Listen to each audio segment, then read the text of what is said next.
2026 අවුරුද්ද ශ්‍රී ලංකාවේ පාර්ලිමේන්තුවට පටන් ගත්තෙම ලොකු ගින්නක් එක්ක. පළවෙනි සතියේම ආණ්ඩුවයි විපක්ෂයයි අතර ඇතිවෙන්නේ සුළුපටු ගැටුම් නෙවෙයි. ඉතින් මොකන්ද මේ අතරම වුනේ? මොනවද මේ දේශපාලන ගිනි පුපුරු? අපි මේ ගැන ටික ගැඹුරින් බලමු. මේ කතාබහට අපි සම්පූර්ණයෙන්ම පදනම් කරගන්නේ විපක්ෂයේ විසින්ම නිකුත් කරපු මේ නිල ලේඛනය. ඒ කියන්නේ මේ සිදුවීම් දිහා අපි බලන්නේ විපක්ෂයේ ඇසින්. ඒ නිසා මේක ඒගොල්ලන්ගේ පැත්තෙන් කතාවේ දිගහැරෙන විදිහ. ඉතින් මේ සතිය පුරාම ගැටුම් ඇවිළුනේ ප්‍රධාන මාතෘකා කීපයක් වටා. පාර්ලිමේන්තුව පටන් ගත්ත හැටි, ආපදා තත්ත්වය සහ හදිසි නීතිය, ආර්ථික ප්‍රශ්න, ආයතනවල ස්වාධීනත්වය, ඒ වගේම අධ්‍යාපන සහ සෞඛ්‍ය අර්බුදය ගැන තමයි මේ සටන දිගහැරුනේ. හරි. එහෙනම් අපි මුලින්ම බලමු කොහොමද මේ සති දේශපාලන වේදිකාව සැකසුනේ සහ විපක්ෂය කොහොමද තමගේ මුල්ම පියවර තිබ්බේ කියලා. මේක නිකන් අහම්බෙන් වෙච්ච දෙයක් නෙවෙයි. හොඳට ප්ලෑන් කරපු දෙයක්. විපක්ෂ ඉලක්ක කෙල්ලේ රටේ මිනිස්සුන්ට වැඩියම බලපාන ප්‍රශ්න 4ක්. ඒ තමයි සුලි කුණාට වුණු විනාශය, අධ්‍යාපනයේ අර්බුදය, එන්නෙන්නම වැඩි වෙන ලයිට් බිල සහ කඩා වැටුණු සෞඛ්‍ය සේවය. මේ ඔක්කොම එකට ගැට ගහලා තමයි යාලා සටන පටන් ගත්තේ. හොඳයි. පළවෙනිම ගැටුම පටන් ගන්නේ කොහෙන්ද? ස්වභාවික විපතකින්. දිත්ව සුලි කුණාටුව රටට ලොකු විනාශයක් ගෙනාවා වගේම පාර්ලිමේන්තුව ඇතුලේ ලොකු දේශපාලන කුණාටුවක තැති කළා.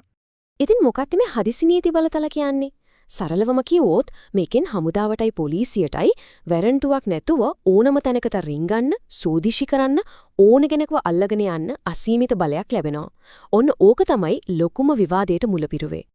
මෙතන තියෙන්නේ පැටි දෙකක තර්කයක්. ආණ්ඩුව කියනවා මේ විනාශය කළමනාකරණය කරන්න අපිට මේ අමතර බලතල ඕනමයි කියලා.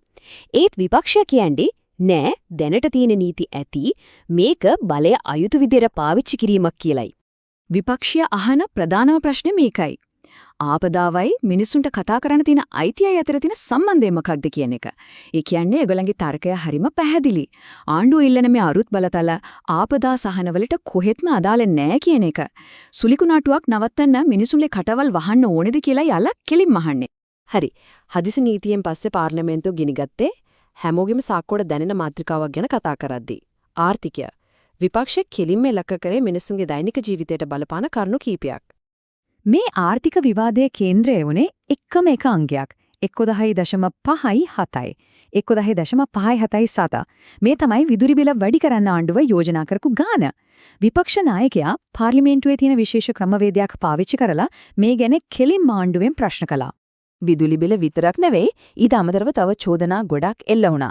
ඇමරිකාවත් එක්ක අත්සන් කරන ගිවිසුම් ගැන කිසිම විනිවිද භාවයක් නැහැ කියලත්, කුණාටුවෙන් විනාශ වුණු පොඩි ව්‍යාපාරවලට කිසිම උදව්වක් නැහැ කියලත්, ඒ වගේම ටෙන්ඩර් නැතුව බලශක්ති ව්‍යාපෘති හිතවත්තුන්ට දෙනවා කියලත් චෝදනා කළා.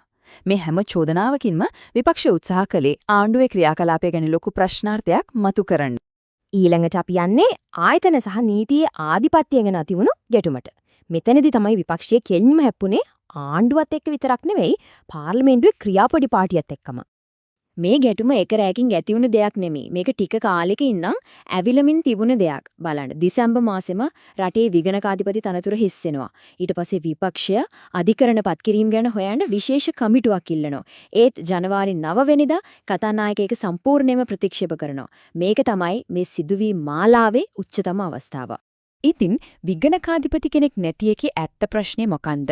හිතන්න ආණ්ඩුව මහජන මුදල් හරියට වියදම් කරනවද කියලා හොයන ප්‍රධානම මුරබල්ලෝ දෙන්න තමයි කෝප් සහ කොප්පා කොමිටු. විගණකාධිපති නැතුව මේ කොමිටු වලට හරියට වැඩ කරන්න බෑ.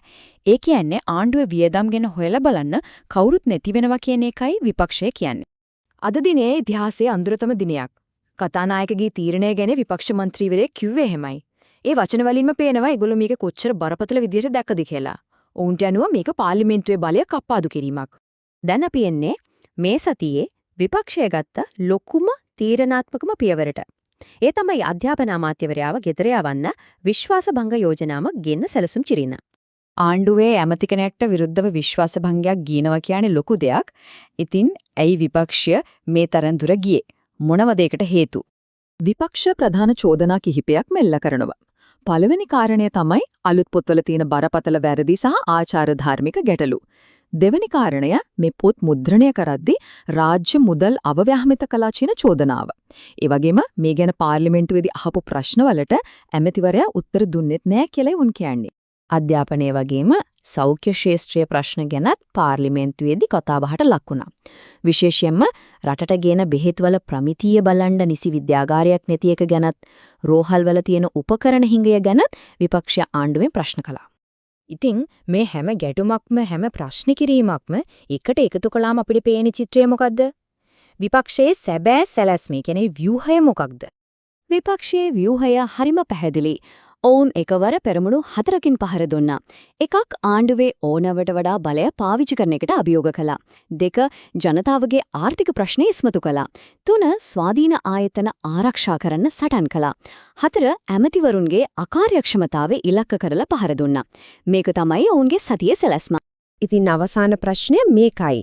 මේ පළවෙනි සතියේ අපි දැක්ක ගිනි පුපුරු 2026 වසර පුරාම ඇවිලෙන ලොකු දේශපාලන ගින්නක ආරම්භය වෙන්න පුළුවන්ද?